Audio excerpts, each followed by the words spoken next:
Post and or the Victor Albrecht Home Post, right behind me, who was very instrumental in its formation. Welcome you all today here. Thank you for all taking the time to come out for today's collaborative event with the Historic Society. Before we jump into the discussion pieces, could we please ask for those of you that are able to stand, could we just please do a quick pledge? And over hearts, veterans can salute as they wish. On my mark. I pledge allegiance to the flag of the United States of America and to the republic for which it stands, one nation, under God, indivisible, with liberty and justice for all. If we could please ask that everyone remain standing for a moment. Today marks the anniversary of the last pullout of U.S. forces from Vietnam, so today is National Vietnam Veterans Day. Let us take a moment to pause and honor their incredible service and sacrifice in return to a different world than it is today. And we owe so much to you and those that laid the groundwork.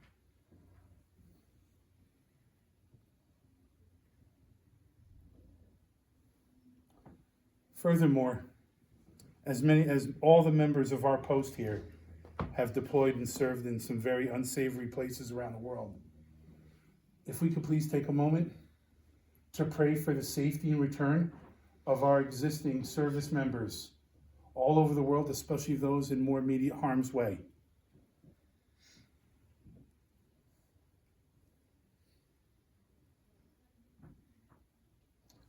Ladies, gentlemen, veterans, please be seated.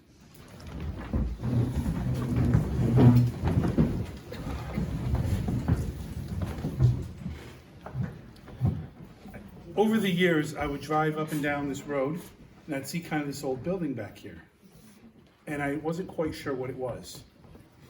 As I would eventually become a member here, and then become an officer, there's a story behind this building that predates many of us, and it's still making stories as it's remained a home for the veterans who served in foreign conflicts since 1946. This year is very special for many reasons, because on February 18th, this post officially turned 80 years old. But this post is much more than just a place for the veterans. It is a place where the residents and the forefathers before us and the women stepped up and served and continue to serve. We are proud of the tradition we have here. We are proud that many of the past, present members come right here from the local community. This is truly a homegrown organization. As we reflect on today, we're going to learn quite a bit about this building's formation to where it reaches modern day. However, that only tells part of the story. The other part of the story is how we, as a community, as a collective, are seeking to try to preserve what's here, and the best way to do it is by telling a story. We all have stories. On the back wall, starting from the right side, working the way left, those are the charter members, the third, the long white list. The 107 members who established this post when it was created on February 18th, 1946. Even within that list of names, there were probably many students who attended school here. So at least some point today, if you haven't seen a look at the list or taken a look at the list, I'm sure for many folks here, you're going to see a lot of familiar names and people you've known in one way, shape, or form. Across the country, there's approximately 150 World War II veterans passing away each day.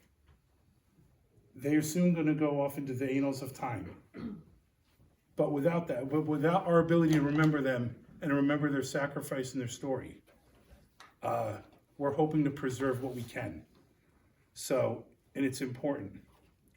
We say this that often. As military service members, we don't have unions.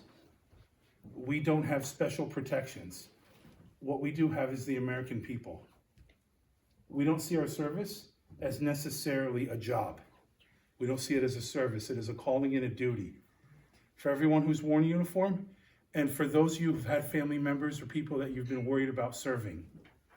So on a personal level, it touches us in ways which we can't always express. So please know that.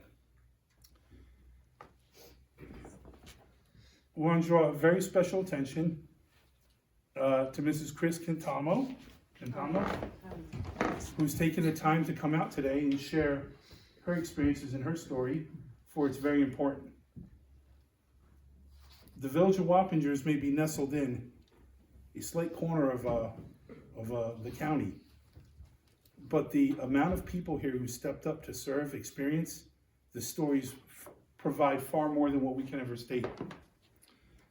We're really appreciative to the Wappingers Historical Society for collaboratively coming out to work with this. I don't want to stand in the way, but we want to appreciate Wappingers historian Joey Cavassini. And we also appreciate Danny Masterson, who each in their own ways always tell the story of the Wappingers Historical Society, which is more or less what? Telling the Wappingers story.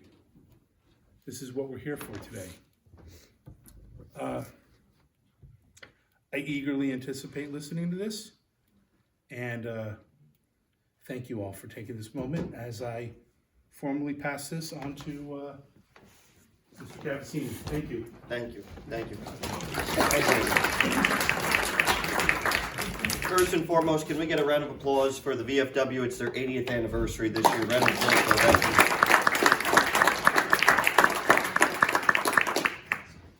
Folks, we really see this being more of a conversation.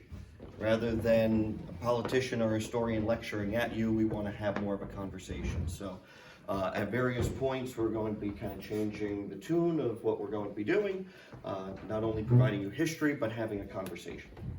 So the first point I'm going to throw out to you folks is this building that we are in today was built and funded by the tax base of the town of Poughkeepsie.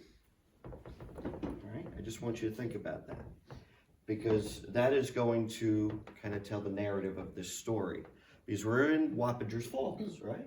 So that's kind of confusing for some folks. So we're going to take it back, all the way back to the 1700s, right? We're going to take it back that far. 1788, the state of New York is formally established by virtue of entering into the Constitution and the United States of America. And towns across Dutchess County are created. There were 9 original towns in Dutchess County. One of those 2 original towns were the town of Fishkill and the town of Poughkeepsie. They were bordered by the Wappinger Creek. Okay. And in the center of that area, you see a small farm, by comparison, 700 acres of land, nestled around a 70-foot cascade in the Wappinger Creek that was owned by the Messier family. And that 700-acre farm or estate is where we are today, essentially the village of Wappingers Falls. There really was no village at that time. You again had one house, which was the Brower Messier homestead. You had 2 mills, which were powered by that 70-foot cascade in the creek. And hundreds of acres of farmland. So the real center of population in this portion of the town of Fishkill was actually the New Hackensack hamlet. Everyone knows where New Hackensack is, right? Around the airport, around the new roundabout there. That is where the first school in what is now the geographical area of the town of Wappinger is created. In the 1700s. You see it pop up around the 1750s. Okay. And again, that was the first center of community. Your first church, first real neighborhood of homes clustered along themselves, a cemetery, a school. That is where that is created. New Hackensack is also the area of the first legally settled area in the town of Wappinger. That is 1714. We have our first legal settler. That is Elias Van Benskow.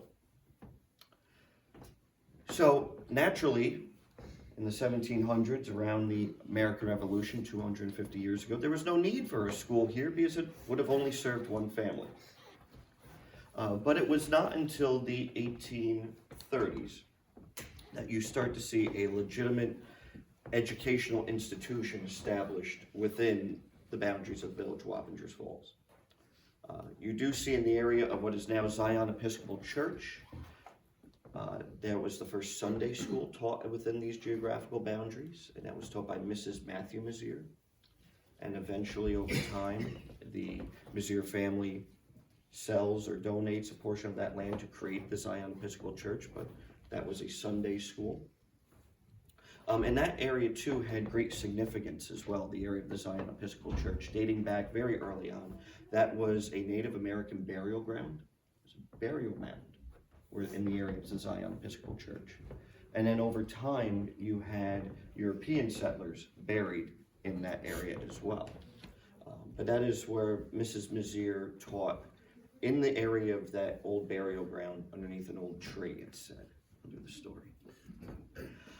But by 1830, following that Sunday school, following the church's construction, following the first construction, the first mills on the Wappinger Creek outside the Messier family, that is what we would later know as the Bleachery, down off of Market Street, you start to see the first industrialization, the first residential developments being built in this area. But there was still no village of Wappingers Falls. Again, we were still split between the town of Poughkeepsie and the town of Fishkill. So by then you start to have a solid base, and the only schools that were remotely close to this area were in the Middlebush hamlet, around where Town Hall is today, the Oak Grove hamlet in the town of Poughkeepsie, out in the area of the Poughkeepsie Galleria today, or further south in the town of Fishkill. So Benjamin Clapp, who was an early landowner who purchases land from the Messier family, funds at his own expense the construction of a school in the area of Market Street on his property. And he pays the teachers, he pays for all of the original equipment for this first school. This here, I'd like to direct your attention, based on the dating that we've done, is an early school desk. It would have been one of many in a row, and this was one of these first desks that were purchased by Benjamin Clapp. And I'd say it stood the test of time because it not only served that school, it served two other schools before this one that we're sitting in today was built in 1866.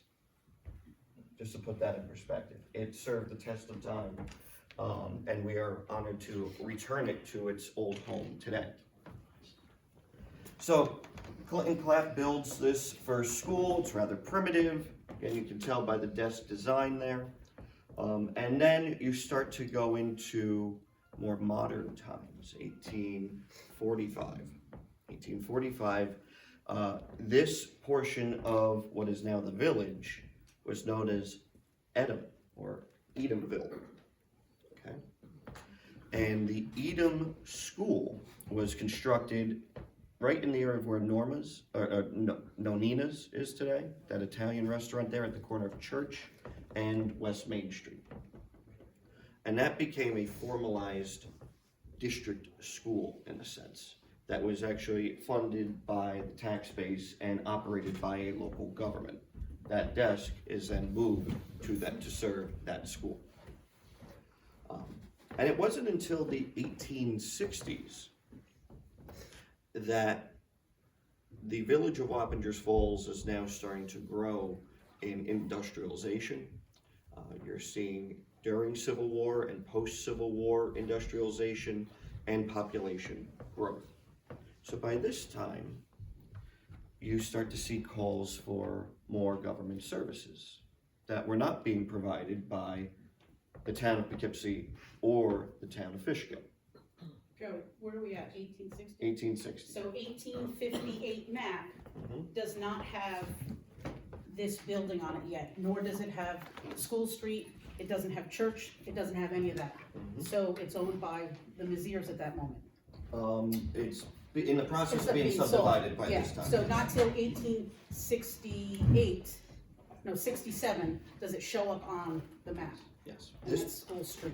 This building was built by the town of Poughkeepsie, going back to that opening point in 1866. Okay? And we call it the Drake School. We're gonna get to that in a moment. But in 1866, this building is built, and it has a twin. The twin school was built on the other side of the bridge, and that was known as Franklindale. So just to backtrack just a little bit, the village of Wappingers Falls, non-existent at that point in time, 1860s. We're now moving away from Edomville. For whatever reason, they didn't like that name. So in the 1860s now they moved to call it Channingville. Some of you might know Channingville Road or the Channingville Deli. This portion of the village gets known as Channingville. And then the East Main Street side is known as Franklindale. You'll know Franklindale Avenue in the village. Or if you look at the Baptist church, the original Bethel Missionary Baptist Church that stands there, was built in the 1840s. You'll see Franklindale inscribed on the marble plaque above. So again, you're essentially now servicing two different villages, two different populations. And during this time, you have two different firehouses. It's funny that that still stands true today. You have S.W. Johnson and W.T. Garner. That's because it was two separate villages and two separate towns and two separate tax bases. So this served folks in the town of Poughkeepsie side here, Channingville, and then the other twin, you might know it today as the nursing home on Mizzier Avenue. That was the Franklindale School, and eventually was grown over time to be a larger high school and really more of a central school for the village prior to the centralization movement in 1940. But this building luckily stayed pretty much the same without any large expansions or anything like that, its exterior. Unlike its twin, that is virtually unrecognizable today over on Mizzier Avenue. But again, 1866, you have this building constructed to serve Channingville. It was not until 1871 that the village of Wappingers Falls is incorporated. And that is the first movement to actually unify two sections of two different towns in Dutchess County into one centralized governmental agency. And that's the village of Wappingers Falls government. So, still to this day, the village of Wappingers Falls spans the town of Poughkeepsie and, as of late of 1875, now the town of Wappinger. A quarter of it is in the town of Poughkeepsie, 3/4 of it is in the town of Wappinger. This building operates as a school for many years, with one of its first and lead professors being Professor Edward Drake. The Drake family has long roots, even by 1866, in the greater Wappinger area, settling down in what is known as New Hamburg today. Before that, it was known as Drake's Point. There's a proposal to call it Wappinger Point. I would have loved for it to be called that in the town of Poughkeepsie, but they went with New Hamburg. But Drake and the Drake family has long ties there. They actually built the first bridge over the Wappinger Creek down in that area, which is now New Hamburg Road. They have a port and a small shipyard, which really stems off of what the Mizzier family and the Brower family had built in the 1700s. This starts to get built around the 1800s, around 1800 or so. Everyone come in. Yep, they're seating right up here, folks.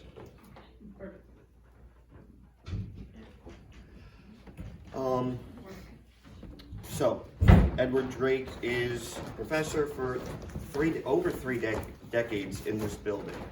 And by default, I think really what we see is over time, when you remove the name Channingville, you remove the name Franklindale, you have Wappingers Falls, the name Drake just kind of sticks with this building. Even though he did not build it, he did not finance it like Mr. Clapp, the name Drake stands the test of time we're still talking about it today, and that became its nickname. Its formal name for this building was actually Wappinger District School Number 1, which even adds even more confusion to things, because again, you're talking about a building that was funded and built in the town of Poughkeepsie, but then when the town of Wappinger comes around, this is still District School Number 1, which makes no sense. So there was no town of Wappinger District School Number 1, it was always this one located here. The second school was obviously the one over on Mizzier Avenue. And again, over the course of the 1860s, there are additional school buildings built of similar style. In Houstonville, there was one that was built, which is at the site of the present Houstonville Firehouse. By 1875, Chelsea gets a new brick schoolhouse.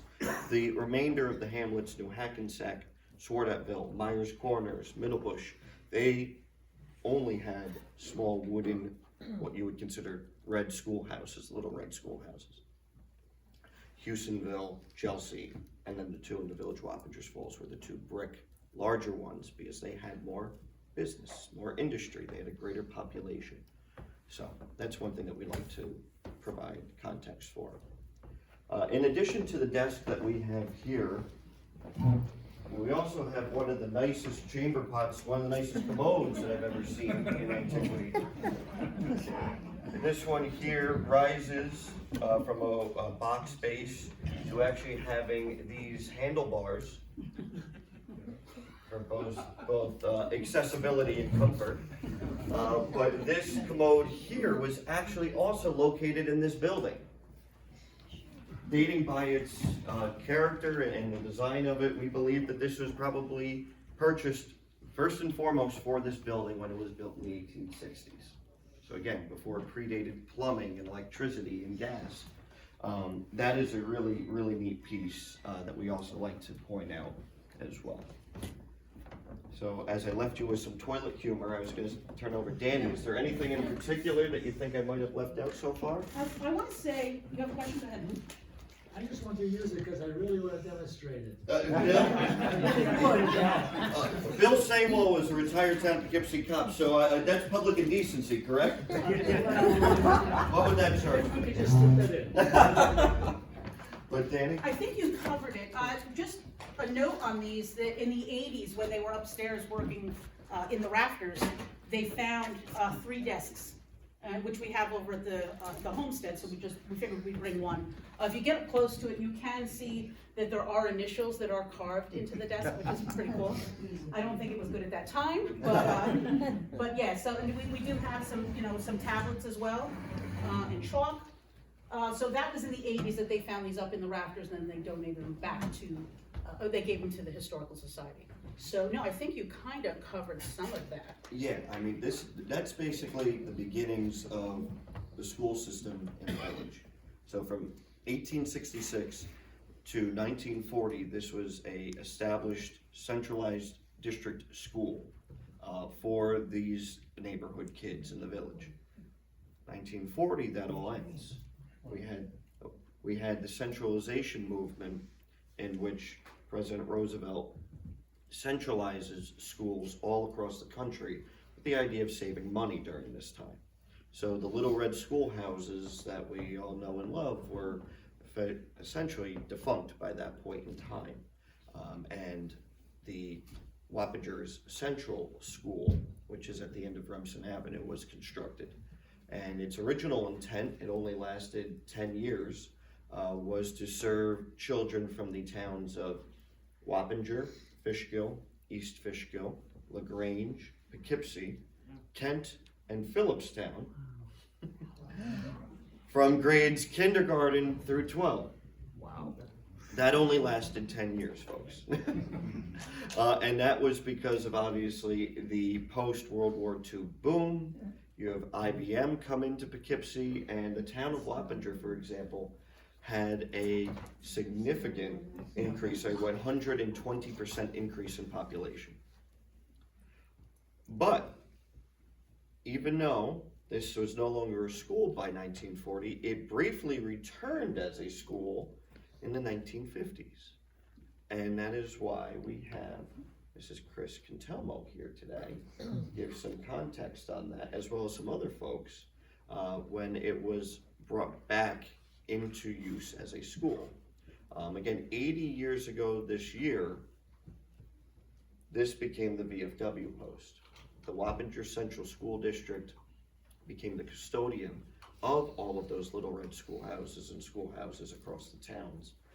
And they felt that it was prudent, we agree with that today, to give this building to the VFW. And I was gonna say, Virgil, I believe that there is a stipulation in your deed still to this day that if the VFW were to ever close, it reverts back to the school district. So. Yes, yes, it must remain intact. Mhm. So, Chris. Let's put a mic on her. Yeah. Just put a microphone on here. Disconnected. Do you wanna do it? You guys wanna come sit up here? Please come up and another chair. Put the two cats up here, come sit up here, yeah. I never thought of this. Come on, ladies. I really never expected to have a microphone and all this. But I'm a member of the Historical Society, and I've always been interested in history. And I did look up some history about the schools, not knowing I've been following Joey, and I got information he was talking about too. But what I have to say is that when they voted in 1938 to become centralized, it was a WPA project by, so we had just started up in Albany. And it took them 2 years to build it, Wappinger Central School. It opened in 1940. And the first graduating class in the Wappinger Central School was in June 1940, and it was the class that really was from the high school. But they moved over there just to show off the auditorium for everybody. And it was a beautiful thing because I went in first grade in 1940 in that beautiful building. And it was overwhelming. It was just such a beautiful place to go, you know. They took in 11 small schools to go to when they became centralized. And the school district, did he tell you, it has 120 square miles in the Wappinger School District.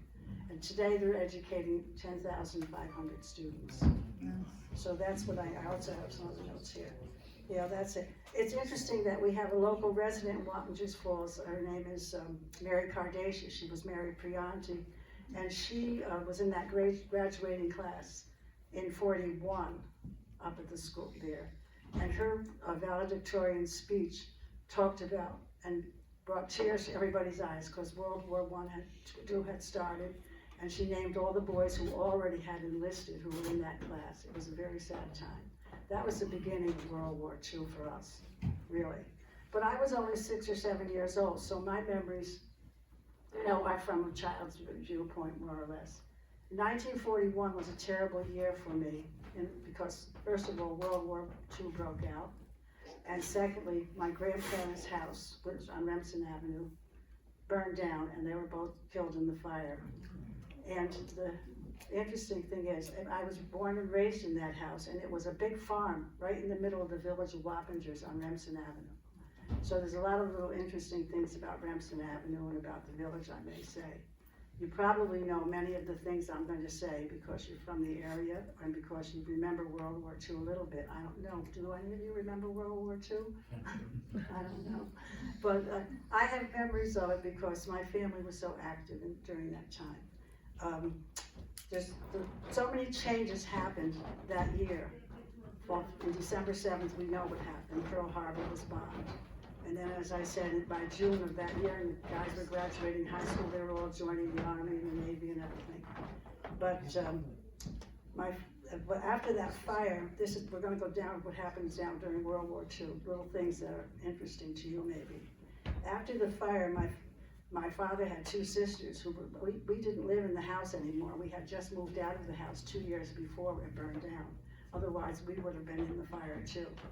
But we had rented a small apartment, not a small apartment, 3-bedroom apartment in the village of Wappingers on Franklandale Avenue, and the rent was $30 a month. I can remember that. This is to give you a little clue. And we had to take in my 2 aunts. One was 19 and one was 21 because their parents were killed in the fire, and they had no place to go. And of course, they both were out of high school and graduated and working, but they lost everything. So they had to come and live with us. They were my father's younger sisters. So I gained two sisters too. And so when the war started and all the boys went away, this is my first memory of what I saw at World War II. As soon as they finished basic training, they'd come home for telling you what their assignments were, hoping they weren't going overseas.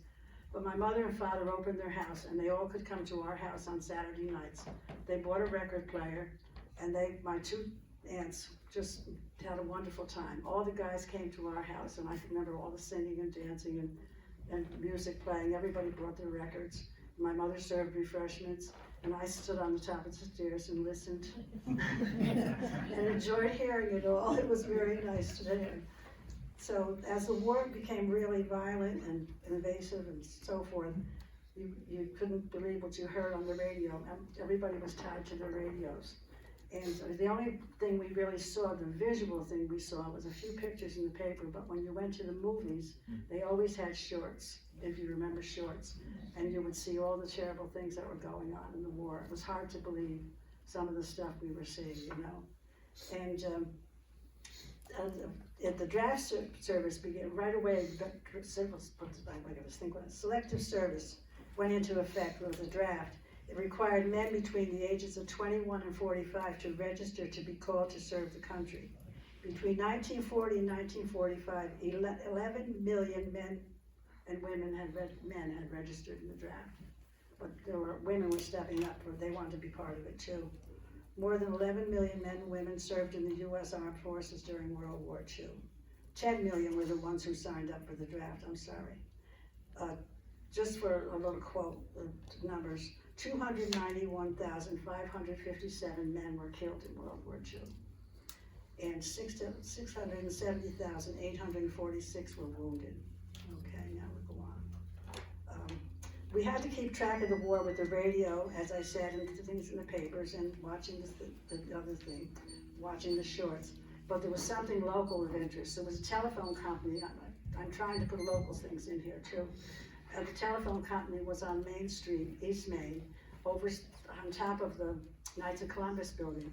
Kathy remembers it because it was a telephone company with operators up until the 60s. And you know, the operators worked 24 hours a day up there. But during World War II, they were like little gossips. If they knew so-and-so was shipped overseas, and they knew your number when you were dialing, they'd say, hey, did you hear this and this? And that's how they kept track of local boys too, through his telephone operators over the Knights of Columbus building. So that was something really interesting. Let's see. I got notes here going on and on. Let's see. I had two uncles who joined the service. They joined the Air Force. I don't know for sure, but I think a lot of the guys, before they got called up for the draft, they chose their own service they wanted to be in. And they, you know, what they were interested in and what they thought they'd like to progress in more. So they would choose their own service. My two uncles went into the Air Force. One became a pilot of a B-17. When he was discharged, he was a colonel. He had worked his way up, and he became a prisoner of war in Germany. He was shot down over Yugoslavia. The other one couldn't become a pilot because he was colorblind, and he was so disappointed, but he became a tail gunner. And he was shot by a Mitsubishi plane. When his plane landed, he was dead at his post, and he died in World War II. My grandmother had the little flag in her window that most of the people had with the stars on them for the men that were serving. It was like about 8 by 10 flag, and it was red, white. It was blue and white, and this, and it had little red trim, and blue stars on it. And when someone was killed, the star turned gold. That's how the gold mothers, the mothers of veterans became the golden mothers. Let me think. Okay. Wappingers became such a patriotic village. It was like the parade central of the world. There were parades all the time. And if any of the guys were home from service, they marched in their uniforms.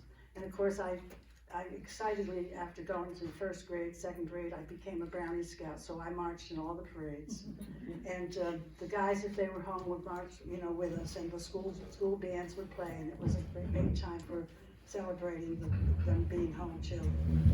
the things that would happen regularly and things that were going on, we had blackouts. You've probably seen things like that in movies or on TV shows, but we had the blackouts, and the sirens would blow, and everybody had to close all their blinds and shades and black out the house completely. And then usually a local man on each section, a couple of streets, would patrol, and he would tap on your door if he could see your lights, you know, because it was time to be looking out for other enemy planes maybe spying on us. So along with that, some of the guys in high school who were too young to join the service, they joined like the Civil Air Patrol, and they were airplane spotters. And they would go up in the tower of the Wappinger Central School, because that was the highest point in the village. And they had a little book that so they could identify if it was an enemy plane or anything. And they would be up there. I had the little book and I gave it to my son. I think I can't find it anymore because my cousin did that. Let's see, let me see what I have here. Okay.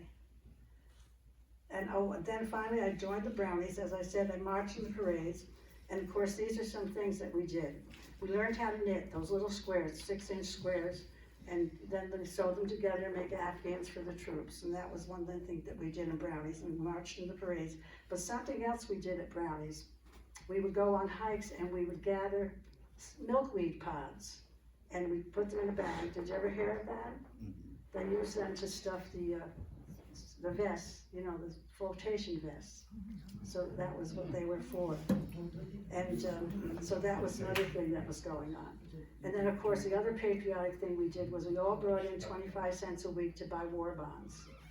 It took you forever, but I think you got a $25 war bond after several weeks. I still have one home that we never cashed in. It was my husband's. Let's see.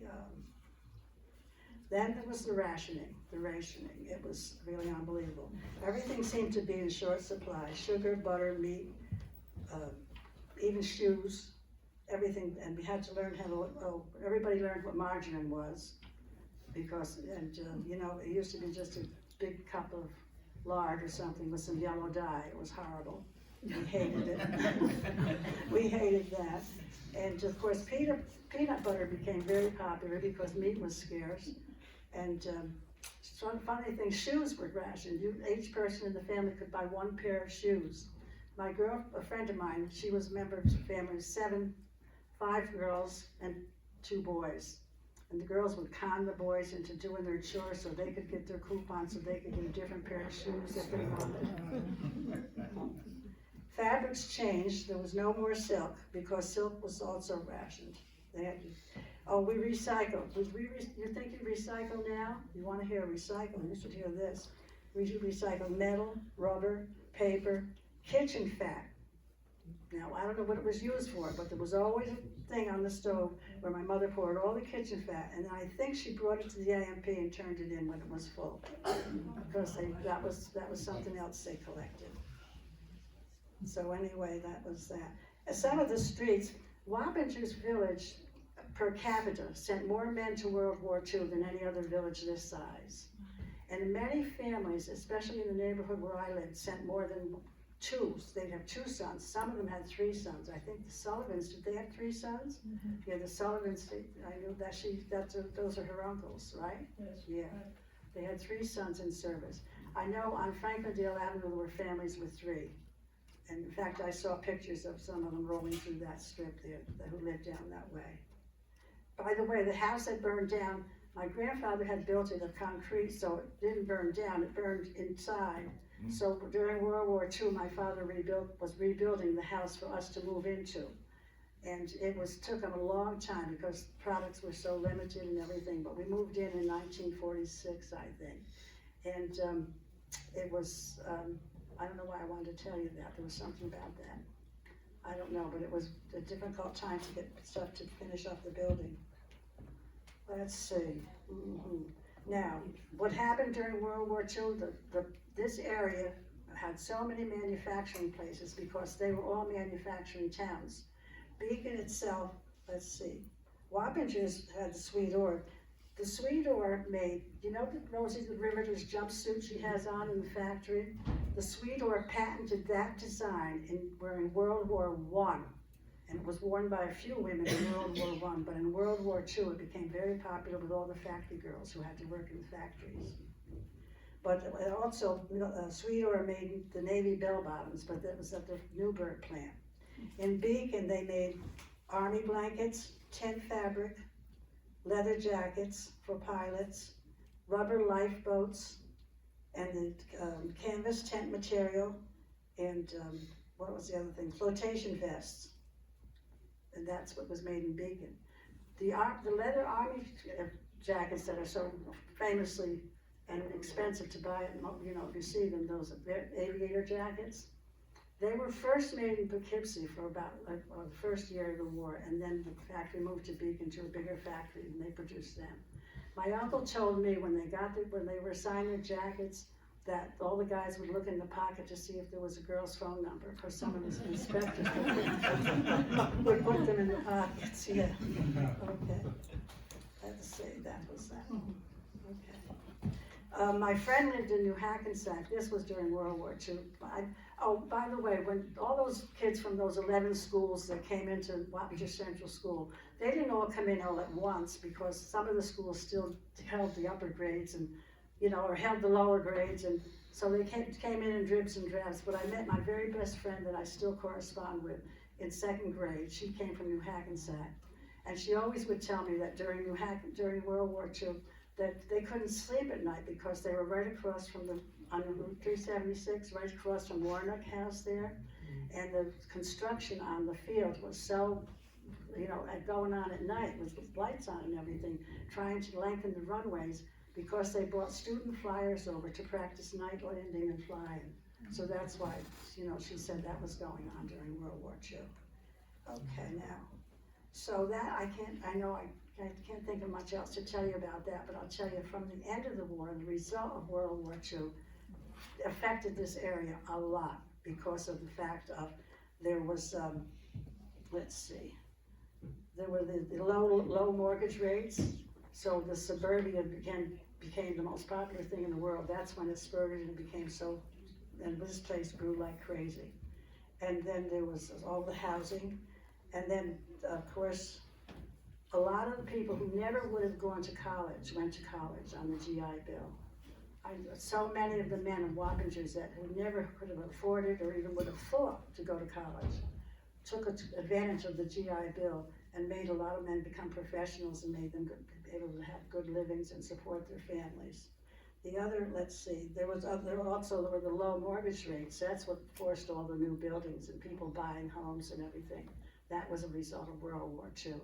Probably another thing a result of World War II was people learned more about nutrition, because during World War I they had to learn how to provide nutritious meals on little food, and they learned which things were the best things for their families. And a lot of people were job searching and not able to find jobs. But when they got out of World War II, they got, for 1 year, they got $20 per week on employment. Okay, let's see. And the main result for the country was the economic boom and the rise of suburbia.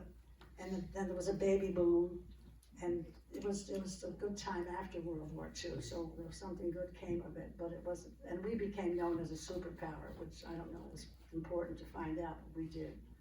And that's about all I can tell you. I have some questions. Yes. Does anybody else have any questions? Now's the time to ask. A little bit more of a statement.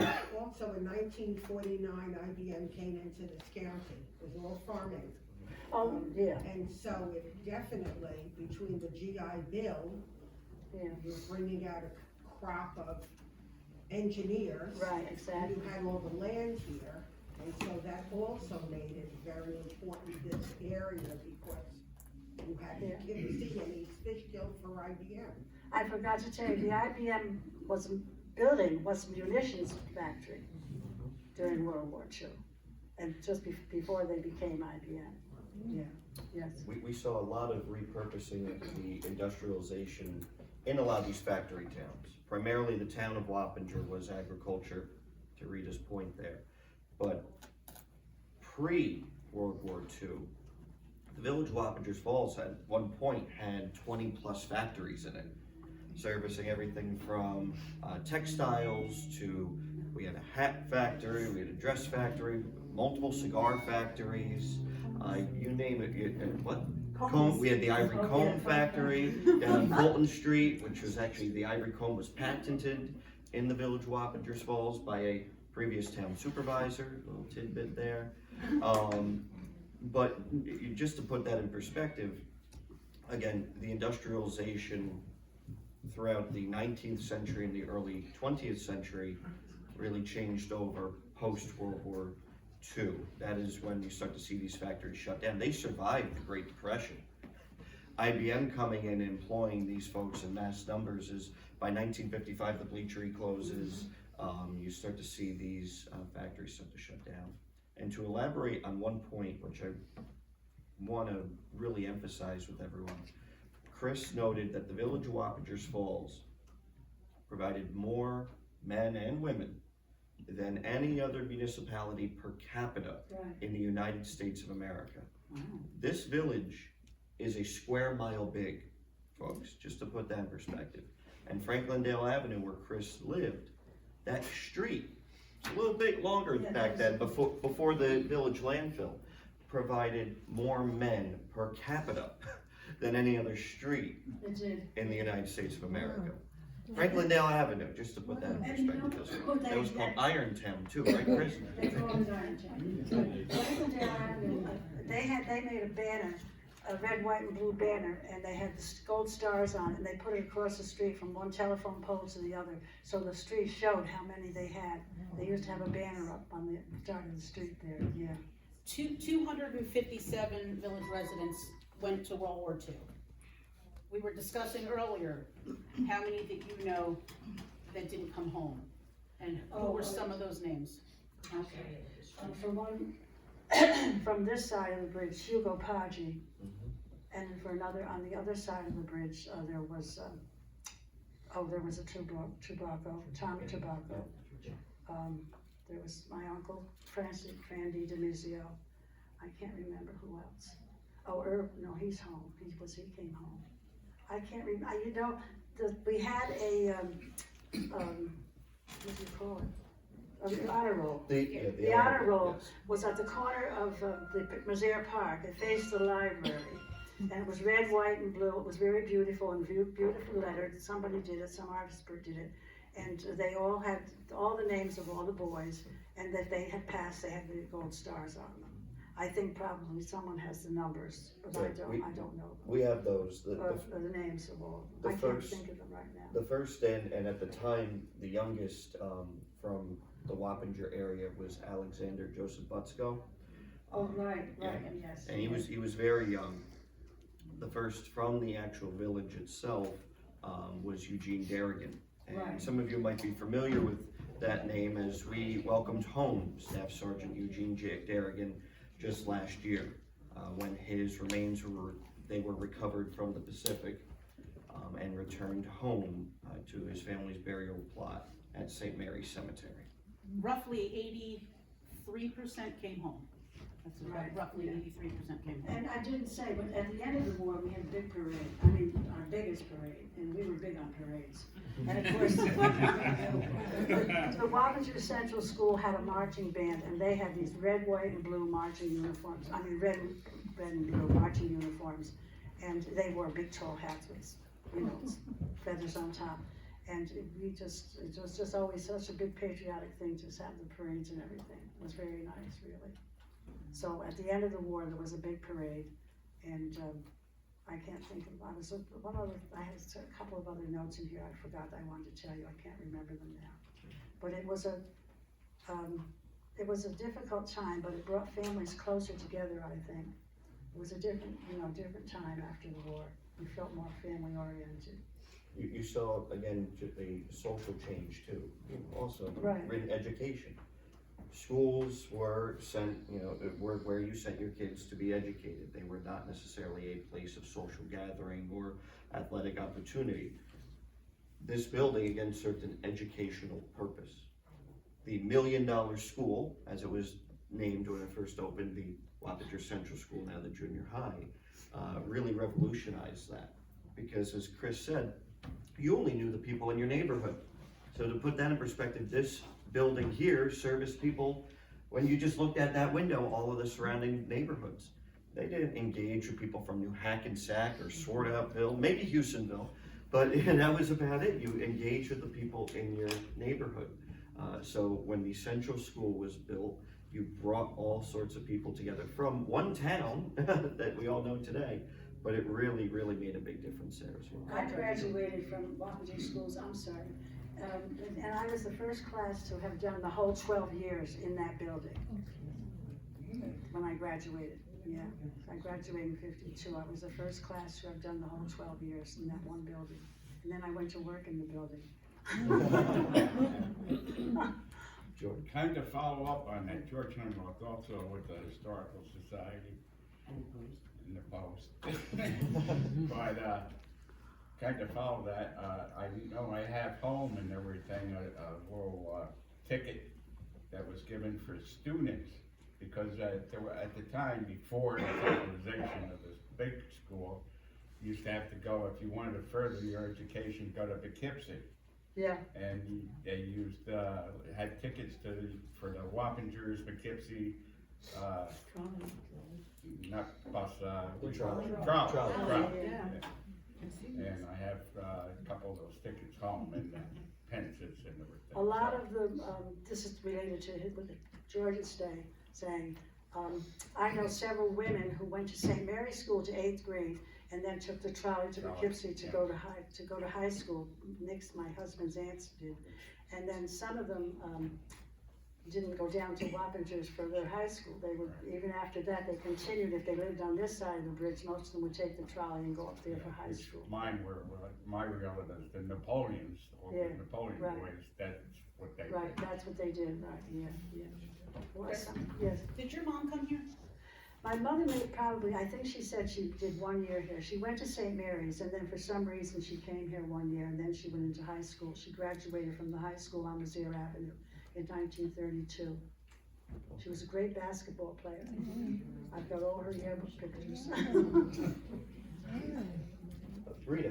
So, thinking about the concentration of people who went off to war here, I wonder if, and I'm not gonna say other places are less patriotic, but the fact that we did the revolution here, 1776, and you had Washington, and you had all your battles. Now generationally, those people are being born, and so you have the First World War, you have the Second World War. It makes you wanna be more patriotic, because look who your ancestors are. Possibly, right. Right? And you live in a little town like this, I moved here 38 years ago. I love it here. My whole family, veterans, father-in-law, father, whatever. This place has the greatest attraction for someone like me, who loves I say it to Joey all the time, who loves where they live. And where you can be with someone who's 4th generation already, 5th generation. Every street's named after somebody, from all the way back, from the revolution to the present, which makes you very patriotic and makes you want to keep doing what you do. And maybe that's why our history is so strong for the World War soldiers too, to keep coming back. That's what we are, those people. I have a question, and I know you were a child Yeah. during this time, but children do feel things, and even if you don't get the words. So what I'm curious about is, for most of us now, of any age, war is a very distant thing. And it affects, not just geographically, it affects only really a very small segment of the population. In World War II, it was like everybody knew somebody Right, who was serving. everybody, right. And if you, what was it, 1/4, between killed and wounded, it was 1/4 of the boys who went. So you figure if there were 257 just from the village, that, forgive me if my math is wrong, it's about 70 boys who were either killed or wounded. And then, of course, obviously, 250 boys in a village with a population of what, maybe 4,000 at that point? It was a little lower. Yeah, between 3,000 and 4,000, that's a huge It percentage, is, yeah. okay? What did it feel like to Well, live in that? you know, it's funny. I That much actually, fear and my worry? memories as far as that goes, our family became so close. We just were such a close family. I think we got closer because of that, because when the two uncles went away, the whole family went to the Beacon Railroad Station, not just their wives, or not just their girlfriends, my grandparents, their uncles, their aunts. I mean, I have a picture of the family. I mean, there was 25 of us down to say goodbye to these two guys going to the service. It was really, Yeah. it was a big family thing, you know? It drew families closer together. We felt more love for everybody. If any of you guys remember 9/11, I know the Yeah. first thing I wanted to do was be with my kids. Right, yeah, true, yeah. I'm gonna ask you another question. Did you write the article, The Bridge Boys? No, I didn't, but I was thinking of doing it. I have a picture of Do some you of know the a bridge little bit boys. about it, or? Well, yeah, I'll tell you about the bridge boys, okay. When you came down West Main Street in Wappingers, there was a dummy in the middle of the road, you know, and you had to drive on the right of the dummy. Now, I don't know how, when school buses came out, they did it.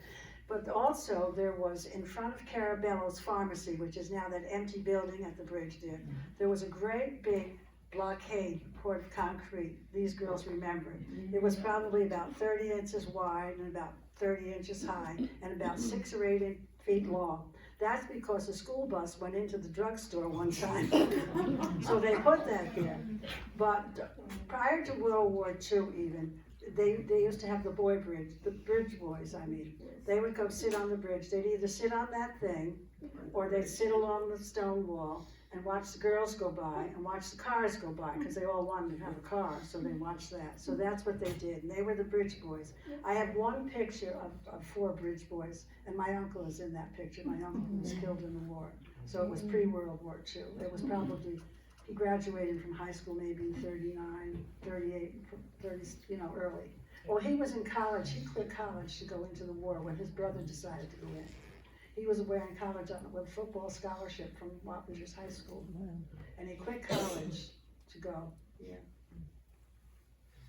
And yes, That Bridge Boys, that lasted for a long time, because I lived up here many years, family over on the other side. You didn't wanna go around that bridge because they'd make fun of you, they'd play it was probably up to into the 50s, late 50s, I think, the bridge boys were sitting down They there, all yeah. gathered there. Another, this is just a side about the school thing I didn't tell you.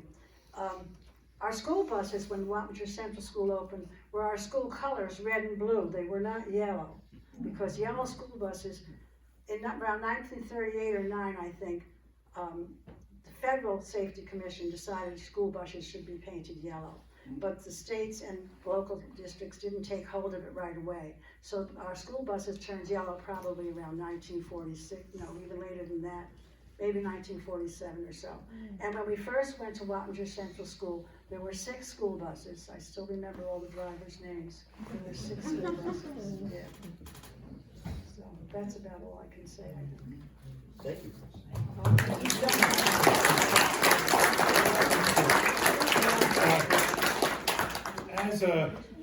As George Hemroth back here, member of the Historical Society, past commander, and as we call him here at the Post, Uncle George. Uncle George, would you like to add some commentary about some of the topics, now that I put you on the spot? Well, one thing I was thinking that as Rich was talking is the Bridge Boys in the late 50s, and those who would remember this, James Dean was a very familiar character back then. Right. So we all emulated James Dean. So back in those days, you had to wear dungarees, black belt, had to be a black Garrison belt, and worn on the side. The buckle had to be on the side. And engineer boots, had to have engineer Oh, boots. gosh, yeah. All that, Yeah, that was all, right, yeah. and everybody had to wear that. If you wanted to be in the bridge gang, you had to be wearing that. And you had silly little things we do that you've heard about from your relatives, whatever, like put a match or a cigarette between your arms, and whoever pulled away first, you know, was not as direful as the rest of the guys and everything. So they're all little tricks of being all part of that crew back in those days. But also, I would just like to mention, getting into, you know, Post here, not only our relatives, my relatives and everything, but my relatives also go back into the Civil War days that were affiliated with the village. Now, there was the 57th Regiment from New York that was a Dutchess County regiment that my great-grandfather was in, him and his brother both fought in, and recently I found out more information from Danny, God bless her, for research for Stones and Bones, but both of them are buried up in the rural cemetery. When you talk about, you know, being into situations and the contribution that we gave during World War II, these fellas marched from here, from Wappingers down to Washington, and participated in 12 campaigns, including Gettysburg and Chancellorsville. My great-grandfather was also wounded, lost his leg in that battle, and still came back and was an active member. He was a cigar maker himself. You heard him talk about, we had cigar pit. And also one of the first starting people of the Oddfellows, our organization, which I've got to bring out because our noble grand Joey is here. And, you know, in those days, it was very active. As the village came up, it was, you know, he was one of the people in those times, in the mid-1850s or so. The Oddfellows were down at the bottom of the hill near the Academy Theater in one of the hotels, and then they moved from there. They wanted to build up into Franklandale Avenue, which became South Avenue and everything. And it was always the family talked about the fact that my great-grandfather, being one of the members, suggested that they move up to where the building is today. And back in those days, the only thing up there basically was Mizzier Homestead. And it was said, oh, Jeff, why would we want to go all the way up into the woods? And he was supposedly said, well, I don't know, I think someday it might be the center of the village. So he had a little foresight back then. But that's basically all I got too. George, you've been a past commander many times, correct? Mm-hmm. So when did you first come to the post? First, oh Jesus, as a kid, obviously, on and off with relatives and everything, but when I initially came back after my time in 1969, I came to the post, and I first came in. Back then it was just, the majority definitely was just World War II and a few Korean veterans back then. And when I came to knocking on the door, they said, oh, you were in the service? Yes, sir, and everything. Where were you? Oh, we're in Vietnam. Oh, sorry, you can't join because that was a conflict. And that's what we were told, and I was all upset with that, and I didn't want anything to do with it and everything, and ended up going with the Legion back then, way back then. But years later, people got older and decided, you know, maybe we ought to take some of these younger people in. So we came in originally in 1988, I think I first came back as a Vietnam veterans because they let us use the hall here to have our meetings. And then they said, well, maybe you guys could join too.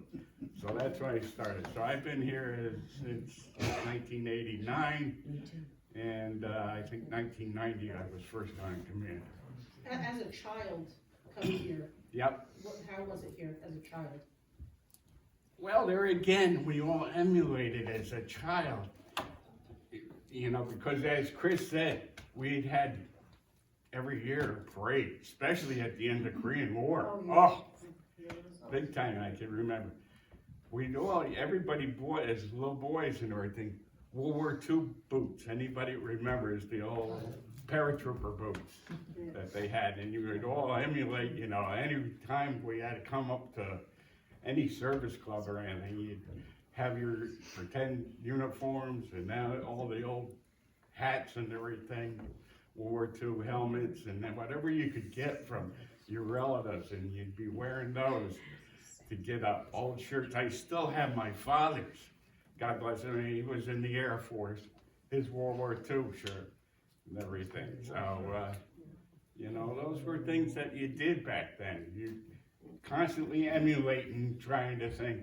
I mean, I protected this village so many times with my dog and my stick gun. And I took down hundreds of enemy soldiers in the woods and everything, you know. But, you know, I was one of many who did that, you know. But that's what we tried to do back then.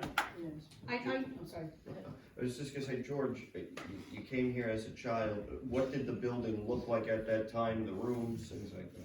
Very, what you would think of a one-room type school thing. You know, I can remember there was a actual stove back then that was upstairs, I think. And I can still remember a few of those pots and desks being up Really? in the areas, you know, off to the side. But it was very basic, you know. Not a lot about it, you know. No teachers. People talked about it being, for my relatives and everything, being very boring, if you want, you know, because it was only the single teacher at that time, so he had to cover a lot of classes as it was, different grades, you know, depending where. I think the older grades were upstairs, the younger ones were downstairs. And then when the VFW obviously takes over the building, they made the renovations and things like that. Has it pretty much stayed the same, or? Little Lip, I think, taken years to do a lot of things. You know, it was a bigger hall back then because we didn't have the hallway. And it was, over the years, we did the bathrooms and everything, kitchen area and everything. Just another point. Mr. Drake, who's this is named after, Bill O'Reilly is related to him. He's either his grandfather or his great-grandfather, because Bill O'Reilly's mother was a Drake, and he once said that she was from Wappingers Falls, so that Drake family, so there was relationship there, so Bill O'Reilly. Bill O'Reilly was on one of those, was it Discover Finding Your Roots? You know, one of those shows, what was it, ABC or, you know, ABC? And they did a whole thing, and we remember doing research from the Historical Society perspective back then on that, and we were excited that we were going to be on TV. George, you remember when that whole thing was going on? Oh, really? And they really didn't cover us. They just kind of briefly, you know, highlighted over. But yeah, so Bill O'Reilly is, I believe, the great-grandson of Edward Drake. Right. And you can find that link in the Historical Society archives on our website. Yes. There you go. Real quick too, I just wanted to mention about school. For those that we still have it, I believe, if you go on a tour for Mizzier Homestead, in the school sections and everything, we have still some of the books that they used back then, and some of the writing and everything. You get to see some of that old writing that they used to do, the penmanship that we don't have anymore for some reason, but you can really see a lot of that stuff. Also, one of the things on that too, I don't know if you remember when Christine brought it up about the Oddfellows. One of the things that was very active was, you know, or not the Oddfellows, I'm sorry, Sweet Orr. Yeah. One of the things that was very active was young women, when they got to probably the age of 13, 14, were being taught in the parish hall of Zion Church. They had 6 sewing machines, active sewing machines, taught how to sew, with the understanding that, you know, when they got good at it, they would be working in the Sweet Orr plant. My grandmother worked in the Sweet Orr. All at the time. In fact, there's a postcard of the Sweet Orr women there's probably at least 60 women on that postcard. Yeah. And they're all, women were working out of the households way back in the like early 1900s. It's amazing. You wouldn't believe it, but they were. In my aunt- Here's a memory about women working in the factories. I always remember when we would come to the village driving, we'd see women walking down the hill going to work down at the bleachery. There's a staircase that you get right, where I remember where I told you where the bridge boys used to sit. Down the end of that street, there's a door and there's a stairs that go down to the bleachery complex. And they all had on cotton house dresses, white socks and saddle shoes. And they were walking down the hill going to work. If you came by at 5 o'clock, they would walk, they all had aprons on over their white cotton dresses. And what? And a lunch bag, right. And you could see them all the time, all going down the hill to work at the bleachery, then all coming up after work, right, yeah. I was gonna say, we also have a great deal of information at that table there. Ginny, I mean, anyone want to chime in and provide additional context, additional memories? I can only say I was born at home in this village, and I still live in this village and love it, and it's just full circle, the things that each day come up, you know, talking about that school, my sister went there and she got polio back in 1932. And then my dad, at the end, at age 87, had had a stroke. Where did he spend a few months? In that school nursing home. So it's just full circle for me. How many people in here are village residents now? Raise your hand. How many people are lifelong village residents here? Raise your hand. How many still live in the village? Yeah, those. So one thing I wanted to. If you live at the. You're there. One thing I wanted to say is doing some research, this post was very involved in the community and they were very giving to the community. Back in the 50s, they would have clam bakes. One thing I remember reading is that county players would have their auditions up here and then they would put on their shows at the Academy Theater or county players. The auxiliary here would also put on Christmas shows for the children down at the Academy Theater and county players.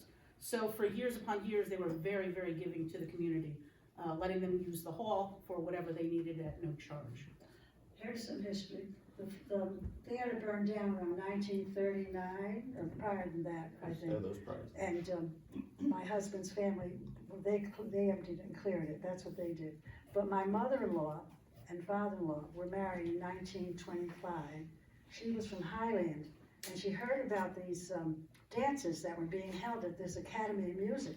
And the girls that she worked with in Poughkeepsie all got back together and came down on the trolley, and they went to the dance, and she met my father-in-law, who was born here in 1900. She met him, and they got married in 1925. And she came down here on a Friday night. She took the trolley. The last trolley up was 11, so she had to get home, you know. And then she had to walk across the Hudson if it was frozen, because she lived in Highland, or take the ferry across if it was, you know, still running. Yeah. So there was a lot of memories. I just want to offer, does anyone have any questions for Chris, for George, myself, Danny? Any questions on the history of the building, World War II era, anything? Okay. So That either means that we answered everything, or? the slideshow in the back. Last year I put an article out on Facebook that I was looking for residents that went off to World War II. 257 went. In this slideshow back here, it took me about 8 months to get all the pictures. There's roughly 120 of those residents, so I'm still looking for photos. If they're in uniform, great. If they're not, if it's a little older, that's fine too. But it's about a 15-minute video that's playing on a loop. You will recognize a lot of those names and those faces that you see in there. So what, do you recognize them? I'm sure my dad. Yeah, so once we, my daughter and I worked on it, it took roughly about 16 hours to edit and put together after the 8 months of collecting. So be sure to sit and watch it if you get a chance. It's beautiful. Good. And just one more thing, I wanted to just participate on saying the fact that this wasn't just guys all the time here, you know, veterans. There were many women veterans that were also involved in this post over the years also. And quite a few of them served in the armed forces also. I think there were 4 or 5 women from the village that were in the service during World War II. I want to give a special shout out, actually, if you go out that hallway there, you'll see a newspaper article on the Berry family. And the Berry family, you know, provided, if not majority of their children, but boys and girls served during World War II. And, you know, still obviously very involved in the town and the village today. We had the ladies auxiliary, the then called the ladies auxiliary. It's now called the auxiliary because it's participants with men and women now. But our auxiliary was founded in March, I thought it was February, but it was February 1946, January. November. November. I was sure that it was in the 40, I knew it was 46, but the first charter members that signed our charter were village members like Tess Whiteley, Bill Whiteley, Mary Cruzy. They were Gold Star mothers. They ended up being Gold Star mothers, but they started, their names were on the signature of the charter for signing, opening this post up to make it an auxiliary and a veterans post. You know, there's a lot to sign on, it's a lot to be a first signature signing on, that created the auxiliary plus the post. And if I'm gonna wrap things up by saying, I think everyone's story here today has provided that this building, not just our community, but this building has been generational. And every generation that has passed through its doors has its own story, its own memories, and its own purpose. And so I am grateful now as town supervisor that the VFW continues that legacy and they continue that stewardship over this building and ensuring that another generation of folks, another group of folks gets the attention that they deserve and gets that memories here as well. So thank you all so much for coming. Thank you.